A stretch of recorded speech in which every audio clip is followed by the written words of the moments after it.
Namrata. Wow, it's a absolutely packed audience out here, huh? It seems everyone wants to know about digital transformation, isn't it? Well, good morning to all of you, ladies and gentlemen, and a very warm welcome to all of you. It's an absolute pleasure to be a part of the Big CI show, which in my opinion is quite a unique concept. You know, it brings together the best that technology has to offer. May I request everybody to have a seat, please? Now, before we get into the panel and the discussion, did you know that there are two powers in this world? The first being the power of pen, the second being the power of the sword. But did you know that there is a higher third superpower in this world, which is the power of women? Although yesterday we had the Women's Day, we still have the opportunity today to wish all the women around here. So may I request all of you all to please rise and stand up in honor, and let's wish all the women in this auditorium and across the world, let's please join here and clap for them. They truly deserve this honor. Happy Women's Day, although a day in delayed. Thank you so much. Thank you so much. It is commonly said that digital transformation is very critical. It's absolutely critical. However, in today's day and age, in today's world, in my opinion, winning is beyond digital transformation. It is not easy to win. And is there a differentiator? Is digital transformation is really a differentiator? Is digital transformation here to stay? And what does it take and what's it required for digital transformation to go over and beyond this? So in this particular aspect, I would now like to sort of take this particular audience through and the panel to this particular discussion. And I'm sure all these are pertinent questions, and I'm sure all of you all also want to and are very clear and very keen to know and more about this particular digital transformation. And well, together with us today is an elite panel of experts here who have years and years of digital experience and hands-on training. Without further ado, I would like to now talk about this entire digital transformation, and let's hear from the expert panel here for digital transformation and what needs to go beyond this as well. I'd like to start first with Sanjay here. Sanjay comes to us from Make My Trip. I believe he's kind of made the trip all the way from Gurgaon. He keeps traveling, that's what I heard in the morning. So Sanjay, just wanted to kind of hear from you, what steps can leaders take to structure and execute digital transformation initiatives around people, processes, and technology? I'm sure the audience are very keen to know and understand this. If you can elucidate more for us. Yeah, thanks Ninad. So I hope I'm audible at the back. Perfect. So when you get someone like me on the stage with 3 decades of experience, I will have to touch upon the history of digital transformation. You said, will it be around or not? Digital transformation, seriously, is a very old wine. I mean, the bottle changes every 2-3 years. It used to change much slower in the past, but the pace of change has become much more rapid recently. Let me give you a quick glimpse of how it has progressed over the last 3 decades, and also touch upon the technologies, I mean, the way we are evolving. So I'll touch upon 2 aspects here. One is the scope of digital transformation, how it has been over the last 3 decades. It used to be intra-department earlier. I mean, I'm telling you, there were finance departments, HR departments, admin, and it was within that departments that things were getting computerized earlier. I mean, it was not even called digital transformation. It was computerization at that point of time, and those of you who are old enough to have been around at that time, you would have seen the craze for data entry operators. Most of you would not have seen, I'm sure, but some of you were around. There was a craze to enter everything into a computer, and then it would be, I mean, there was no network at that point of time, so it was all within one department, 1 or 2 computers, and people would create sheets and documents, and then it would be all there. The next phase again was digitization. Again, a different name, but the same thing in essence. It was digitization of physical assets, mostly documents. But again, there was no network, so it was documents, and then packages for databases, and word processing came by. Not sure how many of you have heard of WordStar. Most likely, okay, there's one person raising the hand. But WordStar, DBase, Clipper, and those were the tools that were being used to fundamentally digitize and computerize one department within an organization. So that was the scope of the problem, and those were the technologies. Then fast forward a little bit, it became inter-organization. So all the departments would start collaborating. That was the thing then. That happened after that. In 90s, I think the ERP term itself was coined in 1990s. That became so the entire organization would have this serious digital transformation at scale within one organization, all the departments collaborating with each other. So that was the scope of the problem of digital transformation at that point of time. ERPs, large databases came into being. Fast forward a little bit again, it was the time of the network. I mean, it was not www yet, but just networking, emails, computers being connected through networks. World Wide Web actually came much later. At that point of time, again, because you had digital documents and spreadsheets and databases, intercompany communication became much easier. I think people, in our times at least, there would be notes and memos being passed around people's desks, and you had to sign on those memos and notes. All of that stopped. It was all email-based approvals, online approvals. It was still within the network, but mostly email. Documents were digitized. Documents were digitized, but still stored in a way that from the name you could guess what the document was. Within the document, you couldn't do searches also. Even the search technology was not very rich at that point of time. Then came the World Wide Web, www, and that changed everything. And after that, the pace of progress has been maddening. So that is when it started, and when you have just within one organization and not on a network, operating systems were much more important because you had to take care of that. Languages were much more important. When the www thing happened, all of that was abstracted away. It was just through a browser, you could do anything. Java, JavaScript, you could write once, run in anywhere. Operating systems actually took a backseat for a bit, and it was all internet web pages. So that was then, the scale of data at that point of time started coming in, and it became huge. So that is when the advent of big data also happened around late 90s, where batch processing and Hadoop processing, that became fashionable. And that was the progress of technology and progress. So the scope of the problem was across organizations. So that is what started happening. There were XML models for B2B collaboration, that there would be a protocol and a packet protocol and a messaging protocol. All of that would be aligned, so companies could actually collaborate. So you could integrate end-to-end from the sourcing to delivery to post-sales experiences. All of that was integrated through standard accepted protocols. So that was the scope of digital transformation, because from within one department, it became inter-organization. So that was the scope. And I think we are still in that phase where it's all global now. I mean, big data is fashionable today. Right. You have a lot of data, and then where do you put all the data? So cloud came into being in between. Mobile technologies, actually, that was an explosion of data because of mobile also coming in. So batch processing, stream processing. So tech transformation, it's been the same concept all through, but the scope of the problem has changed, and therefore the scale and the scope has changed a lot, and that is how we have progressed. From a technology perspective, it's been difficult. I'm telling you seriously, and all of us will agree with that. It's been difficult for someone like us also to keep pace with the technology that changes every 6 months now. And I think we have a section on ChatGPT also. We'll come to that. But it's a crazy pace of technology that is changing. It's difficult for us to digest. And then our jobs as CIOs and CTOs is also to make technology more comprehensible for the rest of us, the rest of the organization, the rest of the C-suite, to make it easy for them to understand, because most of the decisions are technology based. So it is our job again to simplify the technology, generalize it, and present it to the rest of the organization so they know what to do with it.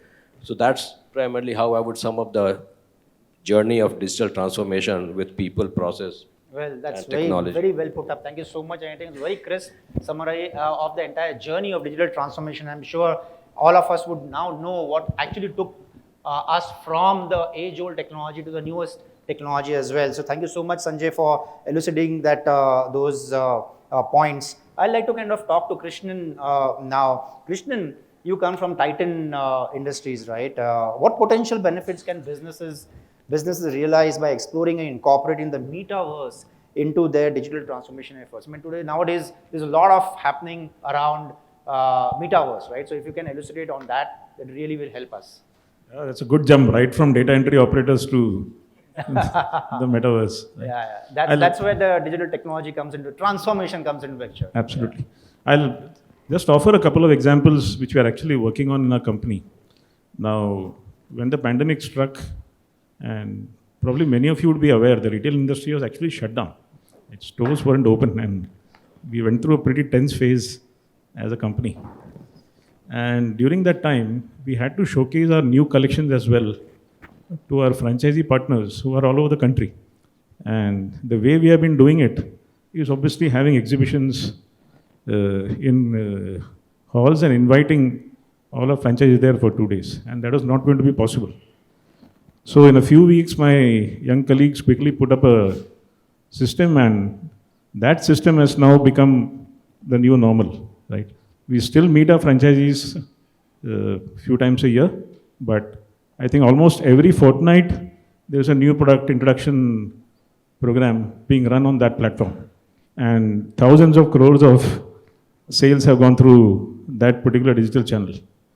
Now, what we are looking at is how can we enable our franchisees to have a metaverse experience on this one, right? We know what they typically are able to sell in their catchment, meaning the mixture of, say, plain gold jewelry, studded, and so on and so forth. All the data is there with us. And can we provide our franchisees the experience of creating their own avatar, going into Titan's new jewelry product collection, and coming back with what exactly they should be buying from us? So that's one example. As far as consumers are concerned, I'm sticking to the jewelry business just for brevity's sake, but obviously different use cases hold for different divisions and products as well. Now, jewelry purchases are usually linked to some life event, or it could be investment as well, but many purchases could be linked to birthdays, marriages, anniversaries, and so on and so forth, right? Which are individual or family events. Can the metaverse be a way of recording that event itself for a lifetime, right? And we are working on some extremely interesting use cases there, which we hope to launch this year itself, and so on and so forth. Now, if you look at the process of making jewelry, the best pieces of jewelry are still made by hand, and it needs a certain kind of training, right? Now, you have some extremely fantastic work going on with artificial limbs and prosthetics, and you have IoT, and you have the metaverse. So you could look at vocational training itself being completely transformed through a combination of technologies which you wear and you watch as well, right? And with instant feedback. So the number of use cases, frankly, one could kind of go on here, but I hope it makes the point that the metaverse is open for experimentation, and it's not just a gaming platform, right? It can be used for probably every stakeholder, colleague in our enterprises, and obviously our customers, to really move the level of engagement, move the level of knowledge and training to somewhere else altogether. Thank you, Krishna. In fact, there are quite a few women out here. You know whom to approach now. He's the jewelry king, right? So you can actually approach him. It's Women's Day, and you can get some discounts also from him. I'm sure about it. You can catch hold of him. Absolutely, absolutely. I can see the Maharaja also wearing some jewelry here. So, I mean, thanks for that, Krishnan. Let's move on to Abhinav here. Abhinav, you come from Daimler, right? According to you, in terms of digital twins, we all know about digital twins, but we don't understand digital twins. So if you can sort of talk to us about digital twins, where do these digital twins fit into the analog and digital gap? And could digital twins become the central pivot to successfully meet the objectives of a digital transformation strategy? If you can talk to us about that. From metaverse to digital twins, isn't it? Yeah, absolutely. And for a lot of us, digital twin is one of, like Naveen, you mentioned, one of those buzzwords which used to be a buzzword 3-4 years ago, but now is a regular word now. But in reality, if you see, digital twin was used many years ago and has been used since many years ago. In fact, it is said that digital twins first was used in the Apollo mission that was launched, and it has always been used in the rocketry and the aerospace industry. It took us 50 years from 1970s to now to make that technology operational for us in day-to-day world. I think personally, we are pretty late in this technology. This has always been there, it's just that we will not able to harness the power of it. Well, having said that, it's here. So the first question that you asked, can you give me an example of a digital twin? And I couldn't think of a better examples of a smartwatch. Most of us would have experienced smartwatch. And most of the smartwatches are so smart these days that they'll give you all the health parameters about your heart rate, about your oxygen levels, your ECG, and whatnot. What in reality is doing is it's creating a digital twin of your heart inside, right? And what it is actually doing is there is a very complex meta model, an algorithm model that's running in the backend. And a digital twin has two components. One is the model, and then you feed that model with constant data. And the moment you start having these models and you keep feeding them with constant data, this whole piece becomes an exact replica of what your physical verse is looking like. And that's when you are able to do a very good prediction of how your physical avatar would predict and behave in the futures to come, and in many perils to come, in multiple environments to come. And that is giving significant amount of visibility and accessibility to a lot of problems that the organizations might face. Nice, So great. that's the most simple I can explain digital twins to Thank you so much. What an analogy, smartwatch, and then you've spoken about the rocketry technology as well. But I do agree with you in terms of we are a bit delayed, but I'm sure now we are like at a very fast pace. Coming from that angle, now let's talk to Amit Kumar Verma. And I'll pose the same question that I posed earlier to Sanjay as well. What steps can leaders take to structure their and execute their digital transformation strategies from the people, process, and technology perspective? Hello, am I audible? Yes, Yeah. you are. Yeah, thank you. I think Sanjay talked about the history of the digital transformation journey we had from like last 25, 30 years. So I'll not go into the details of that. But one thing which, we all, I have noticed definitely, and I agree most of us would have seen that even though the emerging technologies in all such events, right, they keep changing actually, at least 3-4 years. But one theme that is kind of common everywhere is the digital transformation, right?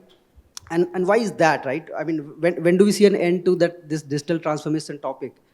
And I think my answer is that whenever the change ends, right, digital transformation is happening because we are seeing a change, faced by the enterprises. And there are like a couple of reasons, right? One is some of the external events that forces the enterprise to behave in a certain way because the customer behavior changes.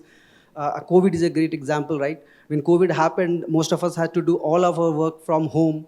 So for example, in Practo, right, during COVID times, patients stopped going to the clinic to meet the doctors, right?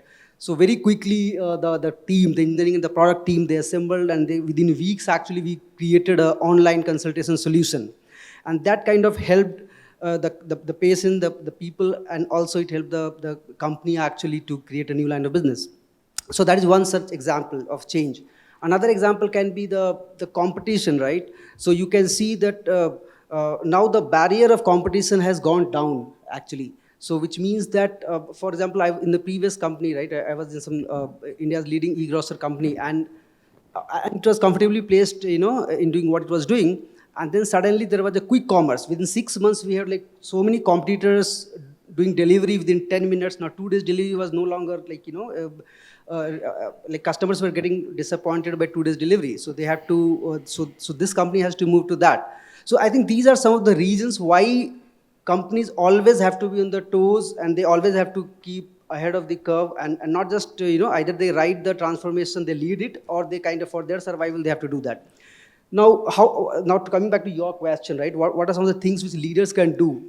And I think transformation is going to a stage, I said, because the change is, in fact, on the contrary, the change is happening at the rapid rate. So as an organization, we need to equip ourselves in a way that we are able to do this transformation, as frequently or whenever needed, actually. So based on my experience, so I have been part of, like, in the last 4 or 5 years, I would say I've been part of some 3-4 transformations, a big digital transformation in various companies. And I have some kind of template, actually, which I have used. So the first step will be, see, transformation generally will involve a good number of engineers, right, or product teams, and working for some months, actually. So what it means is that so for that particular period when we are doing it, we are not creating the features, or we're not adding value to the product and hence to the customer. So you have to have a good buy-in from the top management, right? So you have to convince the top management that, hey, so we are getting into this journey of, these many days with these many people, and hence we will not be available to create features, but the value has to be kind of, if the more you quantify it, the better it is for you to sell that, the digital transformation journey.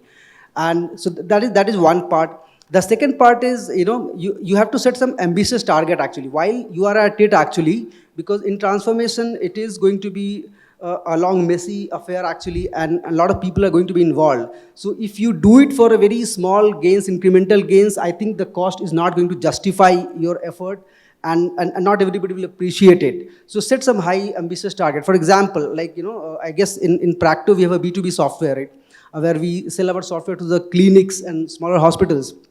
And now what we see is the software which was architected some few years back, the business has kind of, outgrown to the current design. So we need to kind of re-architect it. And when we created the transformation journey value, so the metric which I used to showcase my CEO in Practo is, hey, so when you do that, so the amount of time an engineer would actually be doing the customer support issues or bug fixes is going to reduce by 70%, 80%, and hence that bandwidth is available for them to build the features. Of course, that will happen at the end of the journey. So that's a good quantifiable metric. It effectively means that you're adding some engineers into the team which will help you develop the feature. So that is one part of it. All right. Yeah. So that's I nice. think some of these things which we can do actually to kind of take the journey. And yeah. All right. Thanks. Can I quickly add? Yeah. Yeah, sure. Yeah, just to You can quickly keep add it to very what short, Amit has simple. been saying. Yeah, I'll keep it short.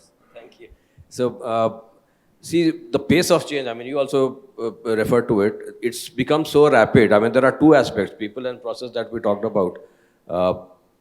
It's so rapid change that your learnability as an organization has to be very high. So, for all CIOs, how do you build that culture of adapting and learning continuously? That becomes very important. And then the other part is that the people churn, I mean, which is something that we don't talk about openly, but there's a huge churn of software engineers everywhere, right?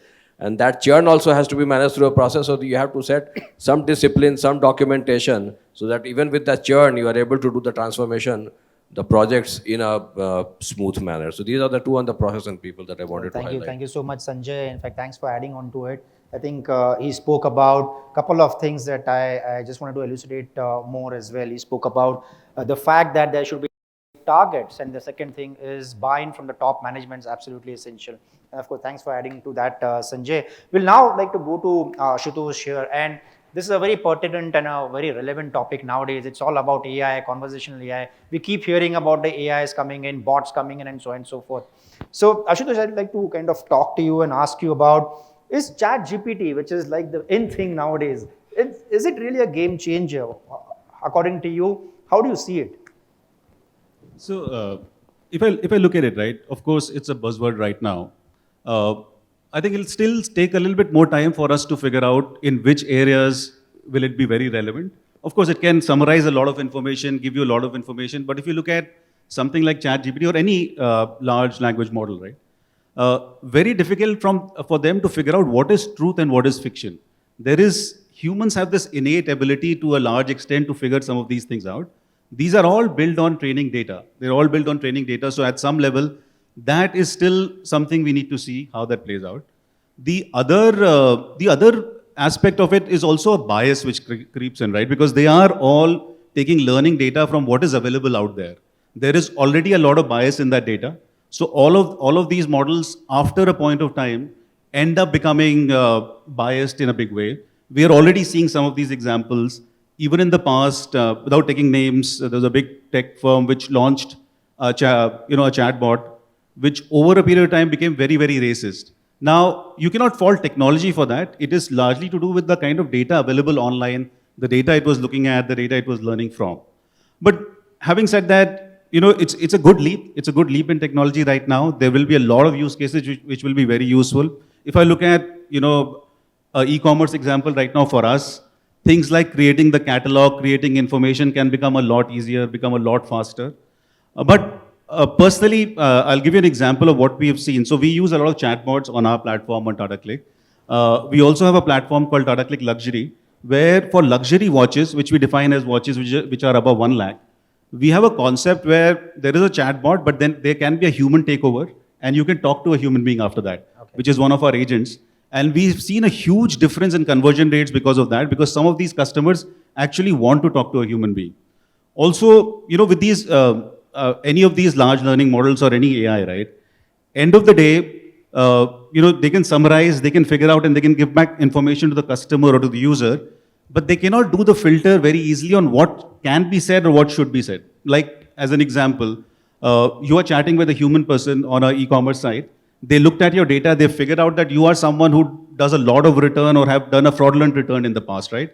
But they will still not call that out to you. They will still manage that situation is a nice way, probably not process your return, but not call that out.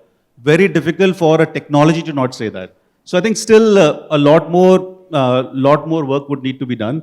A giant leap for sure, but I am a little skeptical also that unless there is a good amount of human intervention, these can go really, really bad, right? Even if I look at something like Metaverse, right? Taking slightly tangential thing here, right? Till a year ago or till a few months ago, that was the complete buzzword. Now, this week you're hearing that Facebook is now planning to move away from the whole Metaverse bandwagon because it's not played out, right? Now, ChatGPT is a little different, or large language models are a little different, but I think we still need to see in which areas they'll be useful. Of course, they'll be useful in multiple areas, but is it the solution to everything? I don't think so yet. Sure, thank you so much. In fact, be with us till evening today because we are going to have an amazing conference session in the evening, and that's all about ChatGPT as well. And I hope that you all will be with us till evening. But thank you so much, Ashutosh, for those nice words. And yeah, Alexei wants to come in. Yeah. Interesting fact related. Yes. Okay. And related, demonstrating how fast. I think you have to take your mic here. This. Yeah, it's falling off. Yeah. Hello? Yep. Just to demonstrate how quickly the technology evolves, last week I was at a conference in Dubai. There was a company that was presenting a software that can detect whether a given text is written by the neural network or a human being. So, even next step would be, I think, that the input from that algorithms that are detecting versus like human being and GPT would be also given as the source for the artificial intelligence. And this process will be like endless. So that's really interesting. All right. Okay. Thank you, Alexei, for those words. In fact, since you've spoken about it, I'd like to talk about and ask you this very pertinent question now, which is, can giving business technologies, LCNC tools and automation circumvent IT bottlenecks and accelerate transformation? And if so, how? If you can throw more light on that. Alexei, it's for you. This question for me? Yeah. Okay, sorry. Yeah, I mean, let me first just, I wanted to comment on the previous speeches, and that really a digital transformation is not something that you can run as a project, right? It's the milestones and the predicted delivery date. It's rather the endless process. The process of transforming your company, the process of transforming of yourself. If you remember, that was my favorite quotation from Charles Darwin, that it's not the smartest and neither the strongest species that survive, but the ones that most adaptable to change. And by the way, it works very well in the business context as well. I'm myself a beginning of the century, I worked as a manager of the data integration platform of Nokia Corporation, if you still remember that company. So what happened? It was the strongest and the richest and the smartest company at that point of time, because everybody has a Nokia mobile phones. Just in a decade, the company has gone from the market because they didn't adapt to the changes in the customer behavior, to the latest technologies. And yeah, from my perspective, I'm more like a data guy, right? So what I can see is happening right now in the world of data management, data governance, data integration is another tectonic shift that we all have to adapt if we want to survive. It was like a long journey when we acted in a data gravity paradigm, when we tried to do our reporting, tried to do data analytics. The idea always was to get all the data into a single physical place, and then you can sit on top of that, do your reporting, do your analytics, do your predictions. Even when I built my first data warehouse with Nokia in 2002, that was exactly the idea. Get all the data you can collect, and then you can address all the data management challenges. Then the technology was evolving, and everybody started speaking about the data lakes, right? Different technology, a little bit different approach, but the same paradigm. Get all your data, move them to a single physical location, and then do your analytics on top of that. So this kind of a data gravity notion that was always with the data management professionals. What we can see right now, the reality is completely different. The world is moving to the distributed data landscapes, and that's kind of inevitable. You cannot have all your data under the hood of the single technology or in the single location. Some data inevitably go to the cloud, some data inevitably stays on-prem because of this or that reason, like security regulation. Data can be owned by different people. Data is everywhere. And now we need to learn how to manage and get the insights out of that data without really physically moving them to yet another super data repository. So that's, I see as the biggest challenge when it comes from like my perspective as a data management professional. And that's something we need to adopt. We need to stop collecting the data and moving them physically to a single place. We need to find out the way how we can manage the data that's scattered across the globe, scattered across the technologies. And that's basically what is the definition of data 3.0 is all about. We need to work with the distributed data in a real-time manner, and of course, paying a lot of attention to data security and data governance. All right, thank you so much, Alexei. Data is very important and critical, as Alexei mentioned. We'll kind of quickly go back, and I want to circle back to Sanjay here. And I will request all the panelists to keep it very short because we are running out of time here. So Sanjay, for you, I mean, this is, according to you, what is the future of conversational AI? And again, if you can talk about any conversational AI, ChatGPT, and so on and so forth. So, see, conversational AI has been around for a bit. I mean, obviously, large language models, when we built our chatbot 5 years ago, we took an open source model which was trained on Wikipedia. But that was 5 years ago. The language model was there, but it was not as rich as what we have today. Generative AI, that is a game changer, in my opinion, because the way you can do things, even without retraining, it's in context learning that the generative AI does, that is scary. And I can paint a very scary picture if you don't mind me painting it. But imagine that there's an agent running on your phone, right? That is listening to every conversation, that's watching every interaction that you do on the web, what web pages you go to, what kind of music you like, what kind of videos you are watching. And it has the luxury of listening to your voice as well. So what's theoretically possible with generative AI is that agent running on your phone, if there is an agent like that, it can start mimicking you.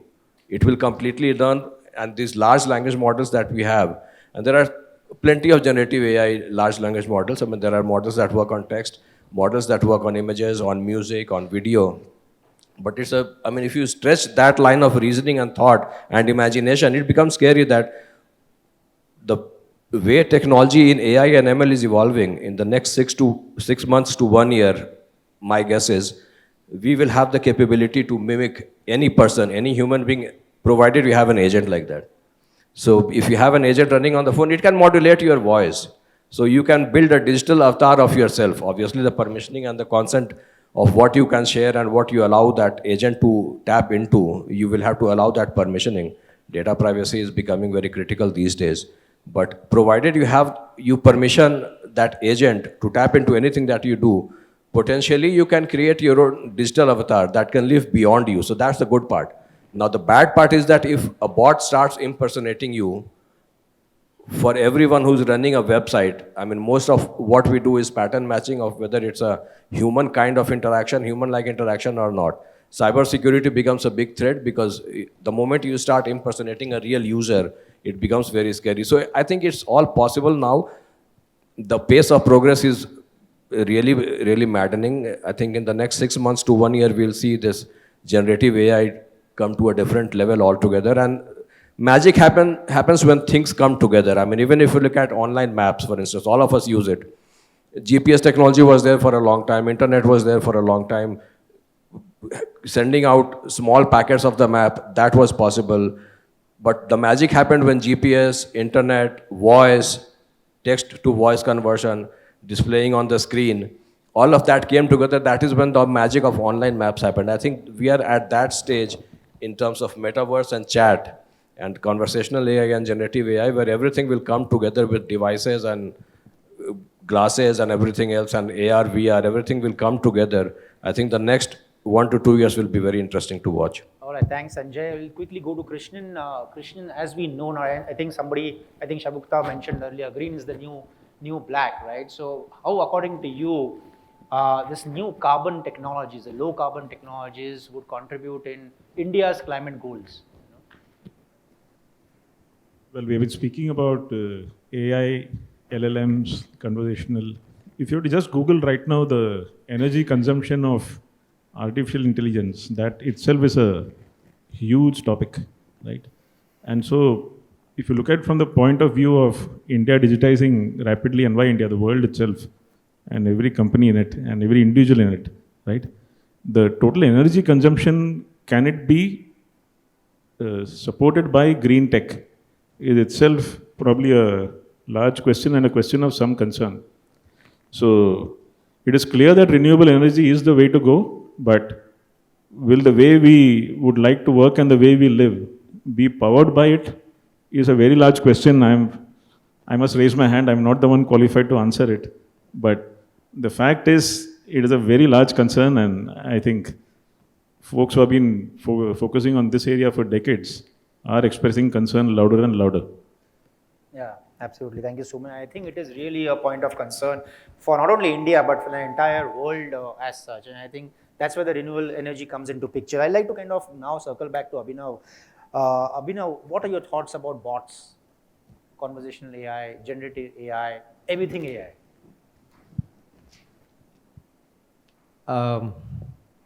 Bots, conversational AIs, generative AIs, all of these cognitive technologies have been there for quite some time. And it's all buzzwords. And it has been a buzzword, and some of the organizations that I know and some of the leaders that I know have actually made real use of it. Great. But the amount of potential use cases that we should have built, probably we are falling short of it. These technologies has been there, but it has bringing it to life takes a lot of effort. Things like ChatGPT and all, I completely agree with Ashutosh, because these overnight success of a technology, I am very watchful and skeptical about. So it's a responsibility on leaders like us, how we build this up, how we bring this to life, how we build the use cases which are actually bringing transformation and not making something from analog to digital, but actually bringing the transformation in our organizations. Sure. All right. Thanks. Same question for you, Amit. If you can just talk to us about conversational AI, just quickly, probably a couple of sentences. Yeah. So I think, as everybody mentioned, conversational AI and chatbot, they have been there from quite some time. But I am kind of a little bit more bullish on ChatGPT. I think I would like to place it at the same level as internet and others. provided some of the issues which Asutosh also mentioned, those are taken care of. And largely because, see, just imagine, right? Just imagine a couple of use cases, right? Suppose you are a techie, right? And you're writing a paper, some tech paper on a Google Doc. Now today, if you have to look for some of the related articles of the past of different places, you have to do the research by yourself. But let's say the Google Doc is powered by a model which has all the knowledge. Then you can right click, you can look for it, and you know that will help you improve the productivity by so much. Same is for the coder actually. Let's say coder is writing code in a IDE, right? And in the IDE, he just writes an English sentence, right? Hey, read from a file and do this, and suddenly some code is getting generated. That's the best of the code that can be generated. So I think ChatGPT has a lot of use cases, but some of the concerns of bias, which right, it was mentioned, plus the amount of time it takes for training and all, that needs to be addressed. But yeah, so All right, that's all how I right, will thank you. summarize. Yeah, Ashutosh, Krishna wants to come in. Probably Krishna, you want to say something? So I'd like to offer an example on this. I think many of us would have seen it on social media. One individual posts saying so-and-so airline, name of airline obviously deleted, sent me to Delhi and sent my baggage to Hyderabad. Brilliant, 2 exclamation marks. And I think the bot said thank you. And, and the guy took a screenshot of it and posted it all over, right? I mean, frankly, from a Titan point of view also, this is the risk which we keep staring at, that the disproportionate negative impact of one such piece of foolishness can probably outweigh a great deal of benefit. So we are being very, very cautious. Right. Sometimes bots may go crazy as well, you know. And I think it is going to be evolutionary for all of us. We'll see how that goes. That goes by. Quickly, Ashutosh, what according to you and how automation can circumvent IT bottlenecks, and how will it sort of help in transformation? So, I mean, there's been a lot of low-code, no-code tools available. But till now, I mean, in my experience working for almost 20 plus years, I've never seen a business team actually implement it and use it. Eventually, it'll come back to the tech team, or you will get a partner to get this implemented. So, I mean, maybe a little contrarian view, but I feel that maybe these are tools which can help the existing tech team do a better job, a faster job at some level. But the picture which is painted that business users will be able to do it, very rare circumstances. At least I have not personally seen that till now. Also, some other things to be careful about. I mean, you can go to any of these low-code, no-code tools, but it has to fit into your overall strategy, like your tech strategy. Do you want to be on-prem? Do you want to be on the cloud? If they're on the cloud, is security taken care of? There are a lot of these other aspects which come in. So, I mean, of course, powerful tools out there, they do help, but I don't see them as a replacement for the existing tech capabilities. That is still, I'm not saying it will not come. That future may be there around the corner, but still some way to go. And I will just want to go back to the conversational AI discussion we were having till now, right? I look at it as 2 different tracks at some level. So one is for people like us, where it could be an increase in productivity by using these, or faster things, more productive, and maybe convenience. Convenience will be a big factor, right? But there is still a big chunk of the world who are very poor right now, not well educated, where this could be a source for empowerment for them. They could learn from this. I mean, even now, if you look at it, for someone like me, I can use one of these devices, talk into it, and add stuff to my cart. For me, this is convenience. But there is a user sitting in a small town in India who's using internet on their phone for the first time. For them, they need a voice-based search because that's the only way they'll figure out how to do this. So I think there is a lot of good which can happen. Of course, we'll see how everything plays out. Right. I like the way you spoke about the empowerment, the source of empowerment. That's really nice of you to say that. Quickly, Alexi, just wanted to kind of also have a discussion with you in, since you come from the data management background as well, and you're the chief evangelist as well for Denado. In your opinion, how does Data 3.0 support data democratization and self-service analytics, and what are some of the best practices of implementing this approach? If you can just quickly in 2 minutes. Yeah, thank you for this question. Basically, self-service BI and self-service analytics, it's a good example of low-code, no-code as well from the data management perspective, and that was here for quite a time already. What we can see right now is, again, a change that happening is that having all this data naturally distributed, and from the data consumer perspective, these tools are already in place. The business users, the analysts from business, they can use the certain tools to get the insights from the data that are prepared for them already without any coding, without any going into like details of SQL language or whatnot.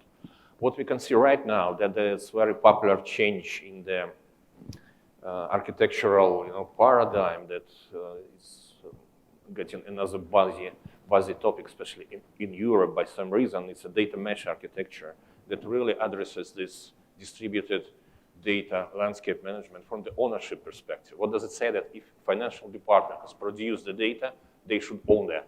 Marketing department should own their own data.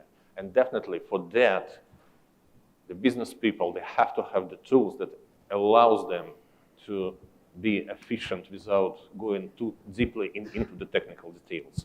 So that's basically how Denodo also helps the companies to address these distributed data challenges and how we can bring the data together without really physically replicating them.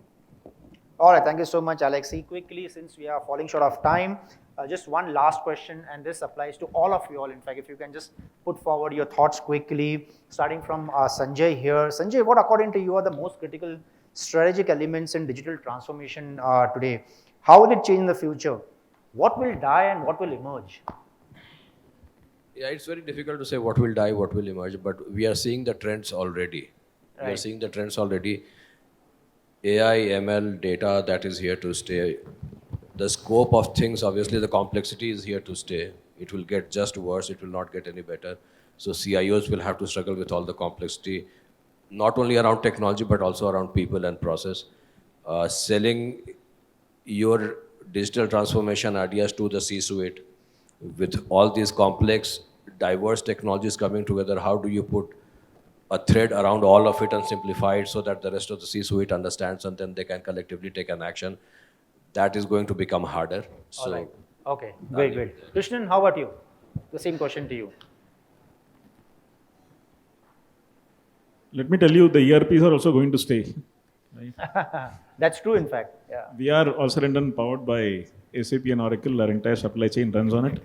And so therefore, there are going to be, at least in 2023, what is considered a little less glamorous is going to be absolutely vital and power all enterprises like ours, which are not just retailers, but also manufacturers, right?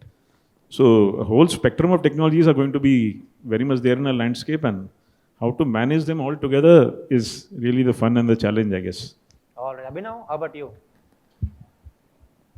For us, see, digital transformation, the key word is transformation and not digital. Right. Right? And just to give you some numbers, the latest study shows about 70% of the digital transformation initiatives fail in India. Predominantly for the reason because we get the tech piece right, but we do not get the people piece and the change management piece and the operationalization piece as much as we get the tech piece. So the tech piece is important, but if you really want to transform the organization, it has to be a bottom-up approach rather than a top-down approach. Right, absolutely well said. In fact, I completely buy your point and echo your thoughts because I for sure have known this, that rather than digital transformation, it should be business transformation. You know, when you talk about business, it includes all the facets. It includes people, technology, process, operations, everything that comes into picture. Change management also comes into picture. So, well said. Thank you so much, Abhinav. I'd like to kind of pose the same question to Ashutosh. If you can quickly elucidate your thoughts. Yeah, so actually personally for me, last 17 years only working in online businesses. So it is business as usual as part of the roadmap. But I think overall now, as every company has a pretty big digital footprint, so it will become business as usual in the sense that it may no longer be a buzzword. That is the way to do business and you'll have to figure that out. All right, thank you so much. Thank you so much. Alexei, over to you.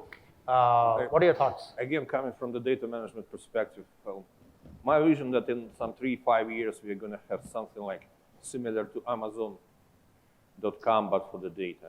There will be a single place where everybody, like a citizen, data scientist or analyst can go and find any data they want, just type in the search string, getting the recommendation, what kind of data sets they can use as well, with some categorization and whatnot, properly secured, definitely, but that's this kind of model that Amazon applies to the shopping, right? They don't own the goods, they just provide a single place to deliver them to the customers. Same gonna happen with the data.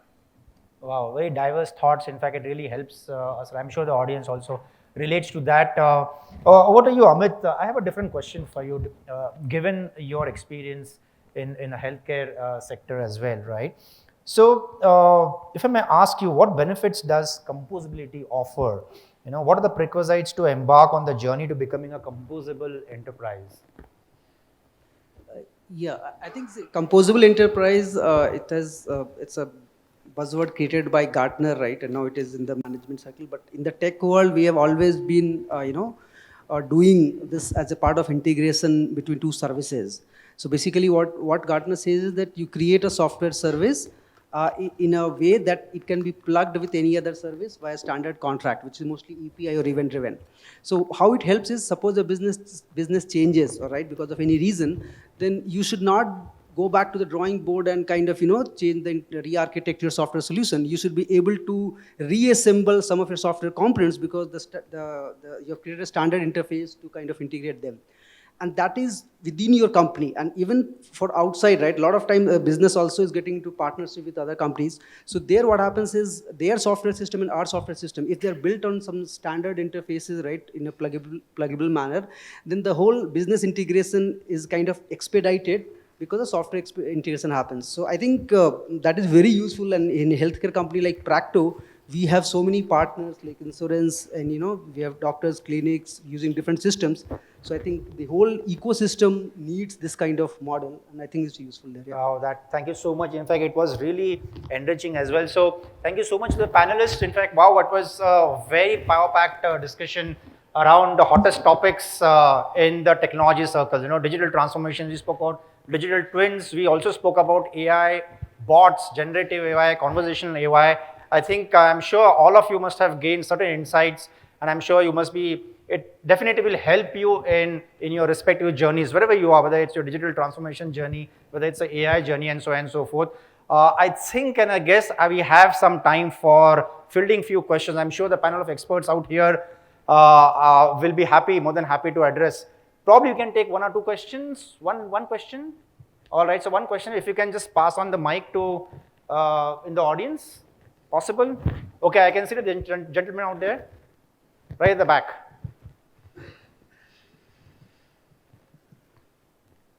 Let's keep it very succinct, Otherwise, the organizer are really eyeing me right now, and I think giving me stern looks. Absolutely. So the question is to Sanjay. So very, very remarkable use case that you brought, where an agent sits over the phone and he taps everything, and then probably a next avatar is formed. So that also leads to another question of cybersecurity, where if the industry is thinking of something to protect, because this is inevitable, this is going to happen today, tomorrow.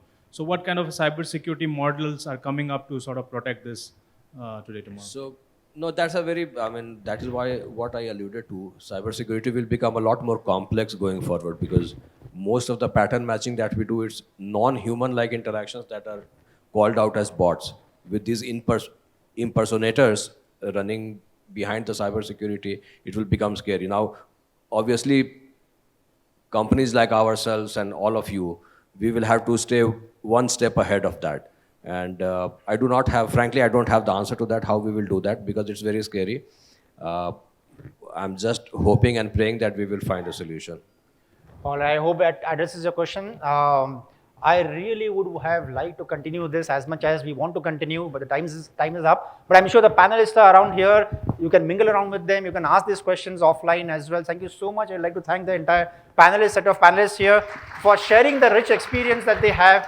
And I, along with the panelists, also would like to thank all of you all to have come here in the morning and been a very good, nice audience. And I'm sure this is going to help you. I'm passing this stage back to Shagufta here. Thank you so much. And thank you so much to the Big CI Show team and the organizers TrustCon for having us here as well. Thank you so much.